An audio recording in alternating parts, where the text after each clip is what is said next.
இலங்கையை பயன்படுத்தி இந்தியாவை தாக்கவோ அல்லது தெற்காசிய வட்டார நிலைத்தன்மைக்கு பங்கம் விளைவிக்கவோ யார் நினைத்தாலும் அது நடக்காது.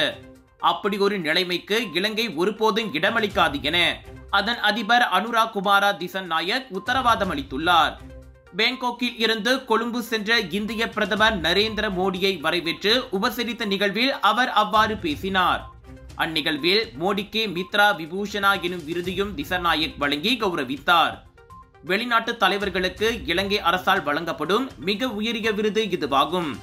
அவ்விருதை பெற்றுக்கொண்டு வழங்கிய ஏற்புரையில் இரு நாடுகளும் தற்காப்பு விஷயத்தில் தொடர்புடையவை என்றும் ஒன்றை ஒன்று சார்ந்திருப்பதையும் மோடி சுட்டிக்காட்டினார். இவ்வேளையில் சிறுபான்மை தமிழ் மக்களின் நல்வாழ்வுக்குண்டானதை செய்யும் கடப்பாட்டை இலங்கை மறு உறுதிப்படுத்தியிருப்பதாக மோடி கூறினார்.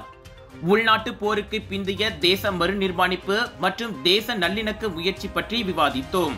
அதில் அனைவரையும் அரவணைத்து செல்லும் போக்கை கடைபிடிக்க திசநாயக் உறுதியளித்திருப்பதாக மோடி குறிப்பிட்டார். தமிழக மீனவர் விவகாரத்தில் மனிதநேய அணுகுமுறையின் அவசியத்தையும் எடுத்துரைத்தோம். எனவே கைதான மீனவர்களையும் அவர்களின் படகுகளையும் உடனடியாக விடுவிக்குமாறும் வலியுறுத்தியதாக மோடி கூறினார்.